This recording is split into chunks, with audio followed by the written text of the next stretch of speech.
custódia, o juiz pode revogar a prisão do flagrante ou pode convertê-la também em prisão preventiva ou temporária. Eu queria saber a sua avaliação, primeiro, Caio, sobre a votação no STF e sobre essa análise de hoje pela Câmara. Os deputados, eles estão pressionados pelas ações do STF e da Procuradoria-Geral da República? Evidente que sim, né, Cine? Em violação aí ao princípio da separação dos poderes, os congressistas, eles estão sob pressão explícita do tribunal, que é o responsável por julgar os parlamentares brasileiros com o famigerado foro privilegiado. Então, por um lado, os deputados eles desejam sim manter a sua imunidade parlamentar, o seu direito à opinião intocados, como prevê a Constituição Federal. Por outro, eles temem retaliação. Retaliação de quem? De um tribunal cada vez mais arbitrário, cada vez mais autoritário, que invade a competência e cerceia direitos dos demais poderes da República.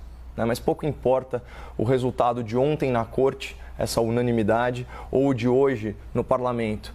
Porque, como ensina a Margaret Thatcher, premier britânica, uma maioria não consegue tornar certo o que é errado.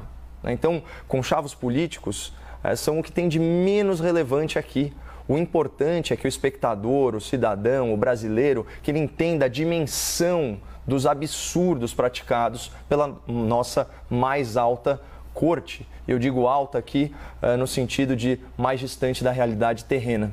Porque, ao contrário do que o jornalismo de torcida faz parecer, a prisão em flagrante de um parlamentar não pode ser justificada pelo seu caráter, pelo seu temperamento, pela sua militância política ou pela sua biografia.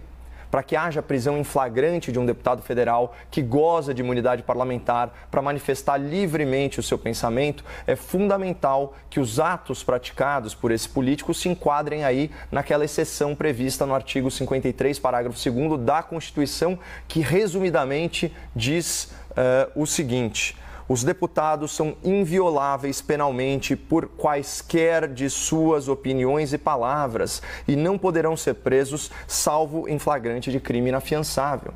Flagrante é uma expressão de origem latina, é do verbo flagare, que significa queimar, ou seja, o flagrante ele pressupõe que o delito seja tão recente que a chama do crime, por assim dizer, esteja ainda ardendo. É por isso que até essa semana não existia no Brasil mandado de prisão em flagrante. Se a autoridade judicial teve tempo de tomar conhecimento do crime, então o flagrante ele já se exauriu, ele já virou cinzas. Então, dessa forma, é entendimento pacífico da doutrina que nos crimes de agressão verbal, o flagrante se exaure no momento em que a fala é proferida, E assim pensa o professor Tiago Bottino, que é coordenador e pesquisador da Fundação Getúlio Vargas, no Rio de Janeiro. Ele é pós-doutor pela Universidade de Colômbia e ele é atuante nas áreas de direito público, penal e constitucional. Então, vamos combinar que é um currículo acadêmico bem mais robusto que a maioria dos ministros do STF. E o que ele disse? Aspas, os crimes são instantâneos e se esgotam no momento em que a pessoa fala. Não é porque o vídeo está no ar que há uma continuidade na prática do crime. Pessoal, questão bem básica de lógica. A gravação de um crime praticado por meio de palavras não configura flagrante ou a perpetuação do delito. A gravação de um crime falado é simplesmente uma prova que depois pode ser usada no processo, no devido processo. Mas além do vídeo flagrante, o ministro Alexandre de Moraes, ele promoveu uma outra inovação bem arbitrária, não prevista na lei processual, descrita de forma bem didática pela Procuradora da República, a doutora Tameia Danelon. Ela disse o seguinte: durante uma investigação, o juiz não pode decretar a prisão de ofício, ou seja, sem que haja pedido do Ministério Público ou da polícia. A única possibilidade de decretação de ofício pelo juiz é na fase processual, quando já existe uma ação criminal. Então, vamos lembrar que esse inédito mandado de prisão em flagrante, ele foi expedido no âmbito do inquérito das fake news, que é uma investigação inconstitucional, sem objeto nem prazo definidos, que, aliás, vai completar 2 anos mês que vem, e que foi instaurada com base numa interpretação impossível, absurda, do artigo 43 do Regimento Interno do STF. E detalhe, a Procuradoria-Geral da República mandou arquivar o inquérito, tamanha a sua ilegalidade. Contudo, talvez por esse mesmo motivo, essa flagrante ilegalidade, ele permanece como instrumento de censura, como instrumento de perseguição política a serviço do nosso maior tribunal. Mas voltando aí às cinzas da Constituição, né, que foi queimada no plenário do STF nessa quarta-feira de cinzas. Mesmo sendo tão criativo, né, com a reinvenção do conceito de flagrante, a criação da prisão de ofício durante a investigação, o ministro Alexandre de Moraes ele se deparou com outro grande desafio para impor a sua vontade sobre a lei. Prender um parlamentar em flagrante só é possível se o crime for inafiançável.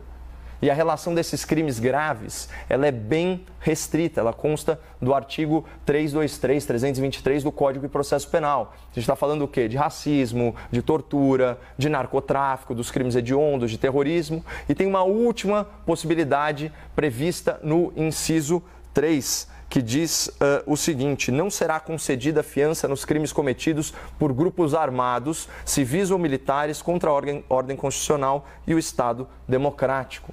É uma repetição do que diz a Constituição no artigo 5º, se não me engano, no inciso 44. Então, se o deputado preso não pertence a um grupo armado, como justificar que ele cometeu crime inafiançável?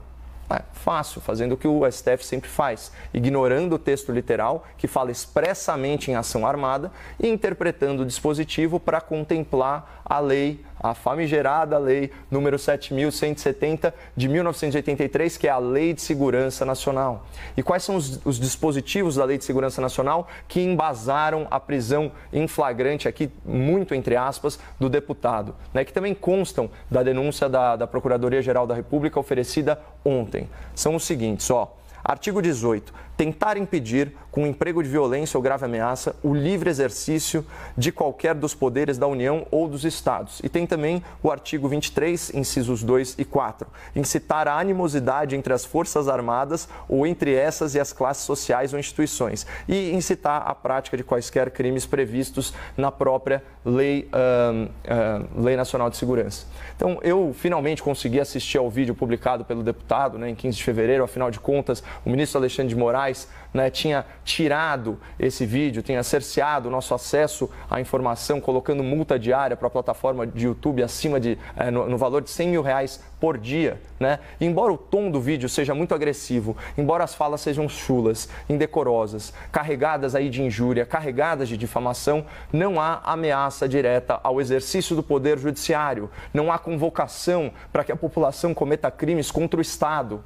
E não há conclamação para que as Forças Armadas intercedam no Supremo e vice-versa. Só umas provocações, umas bravatas de uma pessoa que não detém qualquer poder real, qualquer poder institucional, além do seu mandato parlamentar. Portanto, só recapitulando, né, para que fique bem claro, esse inquérito é inconstitucional. Ele promove a censura e a perseguição política. E a sua ilegalidade é tão patente que a PGR solicitou o seu arquivamento. A prisão que foi realizada desrespeita o devido processo legal, porque o ministro nunca poderia decretá-la na fase de investigação sem ser provocado pela polícia ou pelo Ministério Público. E, além disso, por ter sido motivado por palavras proferidas por um deputado, a prisão viola a garantia constitucional de imunidade parlamentar e, ainda que o direito de opinião fosse relativizado, ainda que ele seja relativizado, não se caracterizou o flagrante e os crimes praticados no vídeo são todos passíveis de fiança. Então, finalmente, a Lei de Segurança Nacional, que a gente estava tratando, não se aplica ao conteúdo do vídeo publicado, bastando os tipos previstos no Código Penal. Porque se houve crime, os delitos não foram praticados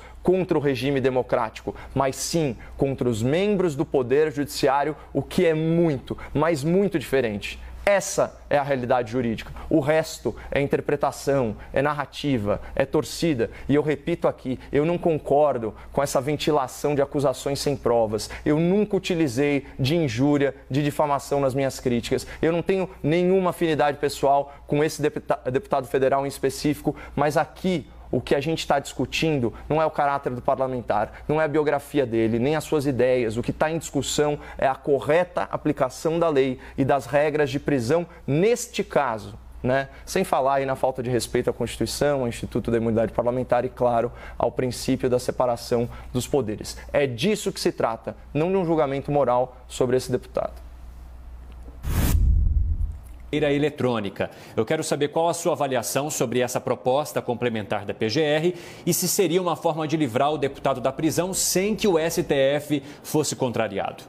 Nossa, você percebe, Evandro, o próprio enunciado da pergunta que você me dirigiu né, já mostra que a preocupação dessa turma não é com a justiça, mas é com a acomodação, né, de interesses pessoais e corporativos do Supremo Tribunal. É evidente. Olha o que está normalizado aqui no nosso debate público. A gente está especulando sobre, aspas, a PGR contrariar os ministros do STF, quando a única preocupação legítima deveria ser não contrariar a Constituição, a lei, né, que por inspiração da data de ontem se tornou cinzas, como eu já citei. O tal mandado de prisão em flagrante é ilegal, a prisão de ofício é ilegal, a manutenção da prisão é ilegal e qualquer outra forma de cerceamento da liberdade desse parlamentar, especialmente em decorrência das suas opiniões, é ilegal. Então, querem prendê-lo? Então processem-no, aguardem o trânsito em julgado, conforme a jurisprudência bandidólatra do próprio STF, que proibiu, né, a prisão após julgamento de segunda instância. Então, esses acertos, essas combinações entre as autoridades que deveriam zelar pela estrita observância da lei, isso é uma vergonha escancarada, uma vergonha praticada à luz do dia, uma vergonha com cobertura jornalística, né? Então, o Supremo ele decide com um casuísmo que salta aos olhos. Né? A pretexto de proteger a democracia, eles violam o devido processo legal e torturam a Constituição para invocar uma lei do regime militar. Né? Essa é uma lei que eles consideram autoritária, que eles consideram anacrônica. E é como bem observou numa entrevista recente, o grande jurista e professor, doutor Modesto Carvalhosa. Ele disse o seguinte: é uma ironia dizer que o deputado atentou contra o regime democrático utilizando uma lei da ditadura. E olha só, eu não tinha observado isso, mas foi uma boa observação do professor. O Alexandre de Moraes estava tão envergonhado no seu despacho que ele não disse o nome da lei. É Lei de Segurança Nacional, para sua vergonha, ministro. E vejam qual que era a opinião da esquerda, eu separei aqui, da advocacia milionária e da elite judiciária sobre o uso dessa lei nas palavras do então vice-presidente da OAB de São Paulo, doutor Ricardo Santos Filho. Ele disse o seguinte em artigo: promulgada nos estertores do regime militar, como se for uma tentativa de continuidade do aparelho repressivo, a Lei de Segurança Nacional parecia esquecida, mas agora dá sinais de ser um esporo jurídico latente à espera das condições propícias para recobrar a sua malignidade, a sua perversidade, a sua maldade. E ele continua, artigo de 2019, a simples menção da possibilidade de reavivar a lei para enquadrar adversários políticos demonstra a imperdoável vacilação do universo jurídico e democrático em deixá-la vigente. Bom, o título desse artigo sobre a Lei de Segurança Nacional, para quem se interessar, é O Último Bastião do Entulho Autoritário. Portanto, até outro dia, as elites engravatadas do direito abominavam a Lei de Segurança Nacional, mas esse entendimento muda subitamente, drasticamente, quando eles enxergam a possibilidade de enquadrar os seus adversários políticos, especialmente os apoiadores do presidente da República. Né? E já que a gente está nessa pegada aí de escancarar a hipocrisia alheia, eu vou citar aqui o trecho de uma fala de terceiro que está circulando na internet. Diz o seguinte: tem que fechar o Supremo Tribunal Federal. Nós temos que evitar que gente como Roberto Barroso tenha o poder de ditar os rumos do processo eleitoral, da escolha popular e da democracia brasileira. Estou falando entre aspas, hein, pessoal? Não quero nenhum mandado de prisão em flagrante contra mim. Essa fala antidemocrática, pelos padrões do STF, foi proferida por um ex-parlamentar do Partido dos Trabalhadores, né? E esse ex-parlamentar é ex-presidente da OAB do Rio de Janeiro, né? Ao contrário do deputado que o ministro prendeu, ele fala explicitamente no fechamento do tribunal. E assim deveria ser enquadrado na Lei de Segurança Nacional, também pelos padrões do STF. Então essa fala, ela está disponível na internet e ela circula nas redes sociais, caracterizando o quê? O flagrante, ainda pelos padrões do STF. Né? Então, se houvesse aqui um pingo de coerência na justiça brasileira, Evandro, o Brasil deveria testemunhar logo menos seu segundo mandado de prisão em flagrante. Né? Seria ilegal, com certeza, mas pelo menos uma ilegalidade consistente, uma ilegalidade padrão STF. Obrigado, Caio. Boa tarde.